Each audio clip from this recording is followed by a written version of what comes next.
Olá, galera. Vamos, creio eu, para a nossa última parte sobre a Guerra de Canudos, a quarta parte.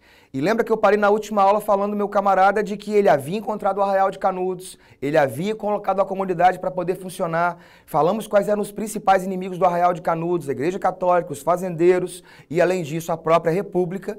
E aí eu falei que esses caras queriam eliminar o Arraial de Canudos. Como que esse processo se deu? Primeiramente, quem quis eliminar o Arraial de Canudos foi o próprio governo da Bahia. Só que o governo da Bahia não sabia onde que era o arraial, não sabia quantas pessoas que tinham lá, não tinha um estudo básico sobre a situação. E enviou uma expedição de 100 homens, liderados pelo tenente Manuel Ferreira, e encontrou resistência de alguns sertanejos importantes, igual o Pajeú e o João Abade. E olha o detalhe, mandar 100 homens para um arraial que tinha quase 30 mil pessoas. Se os caras saíssem correndo e dessem um montinho, como eu já disse em sala de aula, meu camarada, matava todo mundo. Vai sobrar um para contar a história. E aí o governo da Bahia perde para um arraial com um montão de pobre. Manda a segunda expedição, dessa vez com 550 homens. De novo, o governo não tem pé da situação direita ainda. Vai mandar o Major Febroni para poder comandar a parada, até canhão eles vão levar. Um detalhe é que boa parte dos canhões que haviam sido importados na época, canhões Krupp da Alemanha, eles não testaram os canhões antes para poder aprenderem a atirar com eles. Então não foram de grande serventia. A segunda expedição só foi e não voltou. Segunda vez que o governo da Bahia é humilhado. O governo federal toma as dores. Não, pode deixar que eu vou acabar com isso aí. E vai lá e manda uma expedição agora, também o dobro, mais do que o dobro do que a Bahia mandou, mas ainda muito pequena se você pensar que 1.300 homens perto de 30 mil é pouco, né, cara? Mas mandou o Coronel Moreira César. O Coronel Moreira César, para você se lembrar, lembra daquela revolta federalista, a revolta da Armada que o nosso camarada Marechal Floriano Peixoto arrasou?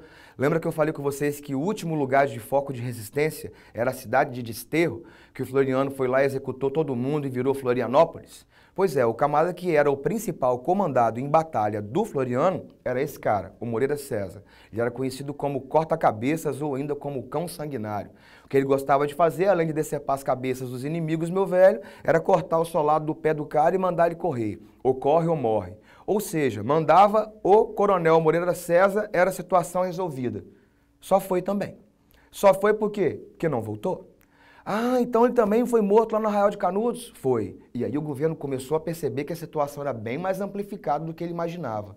Vai chamar o próprio ministro da guerra. E dessa vez vão expedições que vão chegar a ter quase 15 mil homens. Vão sitiar o Arraial de Canudos e vão iniciar os bombardeios. Dessa vez, o próprio Marechal da Guerra, que vai ser o Carlos Bittencourt, que vai estar liderando a parada, o ministro da Guerra, Marechal Carlos Bittencourt.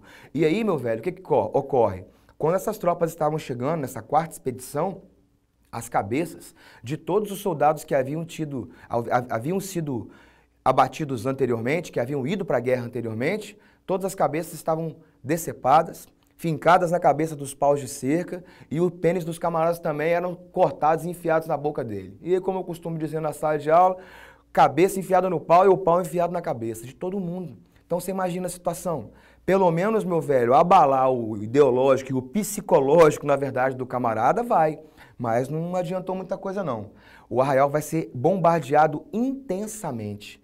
E depois que esse arraial é bombardeado intensamente, é claro, iniciam os processos de retirada de população do Arraial de Canudos. E depois de dias de bombardeio, o Antônio Conselheiro acabou morrendo durante esses bombardeios. Alguns chegam a dizer que possivelmente foi de bomba, outros falam que foi de desinteria mesmo, que ele morreu nesse processo, por causa do cerco, a falta de água, a falta de comida, ele acabou morrendo de desinteria.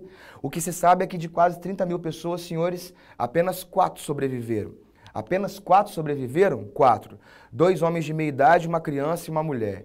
E uma situação muito trágica da Guerra de Canudos foi esse episódio conhecido como Gravata Vermelha aí, ó. Aí você fala, o que era esse Gravata Vermelha? Na época, antes dos bombardeios se iniciar, informaram ao povo que morava no Arraial de Canudos de que aqueles que se entregassem não seriam presos nem executados. Então, tipo assim, milhares de mulheres e de crianças e de idosos saíram do arraial antes de iniciar os bombardeios. Só que a história narra que muitos desses que se entregaram foram degolados. A maior parte, na verdade, havia sido degolado, e isso pode ser considerado um dos maiores crimes já praticados pelas tropas brasileiras no território brasileiro no período republicano. Quando fala de gravata vermelha, é porque o fato de quando posicionava o camarada ajoelhado, o camarada era degolado. Tipo, Estado Islâmico, né, cara? O que você vê no Estado Islâmico aí hoje é isso aqui que esse cara está fazendo. Então, se você for ver fanatismo religioso ou fanatismo de qualquer forma, sempre vai levar à tragédia. Isso não tem como.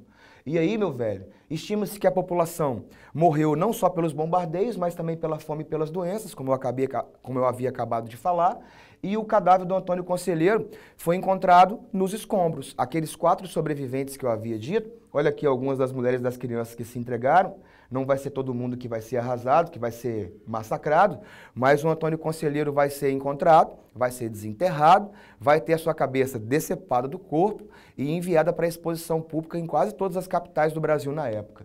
E aqui a gente tem uma fotozinha do Antônio Conselheiro, encontrado depois que ele desenterrou o cara, é a única foto dele que se tem de fato, antes, claro, de cortar o cabeção dele. E aí aconteceu o quê? Essa guerra foi uma guerra que ela mobilizou uma quantidade muito grande de gente. E acabou acontecendo o quê, meu camarada? Acabou acontecendo que esses quase 12 mil soldados que participaram do combate viram a situação como que era. E aí, o que acabou rolando, meu velho? Quando a guerra acabou, foi como se fosse uma grande vitória da República. Só que para a população, e principalmente depois que os jornais começaram a publicar o que ocorreu, algumas obras igual, por exemplo, Os Sertões, do Euclides da Cunha, o que a população civil brasileira começou a ver é de que a Guerra de Canudos foi um massacre, cara. Foi um banho de sangue. Levar uma tropa armada ao extremo para poder massacrar uma parte da população. Ah, mas eles conseguiram derrotar algumas expedições anteriormente. Cara, todo mundo vai tentar resistir. Mas para a população posterior, quando vê a obra completa, no final das contas, vê o genocídio que foi, aquilo acaba queimando o filme do governo. E aí um detalhe, as tropas depois de anos em combate, quando chegaram até o Rio de Janeiro, foram fazer um desfile de comemoração da vitória do Arraial de Canudos, né? E aí no meio do desfile, pá, o presidente lá parado, vendo a marcha, tal e coisa, um soldado parou, meu filho, esse tal aqui, ó, Marcelino Bispo, parou no meio do desfile, sacou a arma e sentou uma bala para poder matar o presidente. Só que ele errou o tiro, não acertou o Prudente de Moraes, mas acabou matando o marechal da guerra, o cara que foi liderar as tropas lá na Guerra de Canudos. Na época, isso foi considerado uma tentativa de golpe para poder matar o governo, para poder acabar com o governo.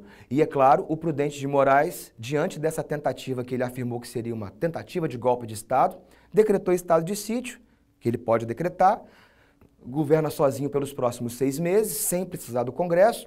Ao final do governo dele, o Prudente de Moraes vai convocar eleições e, é claro, lembra das nossas aulas sobre as características políticas?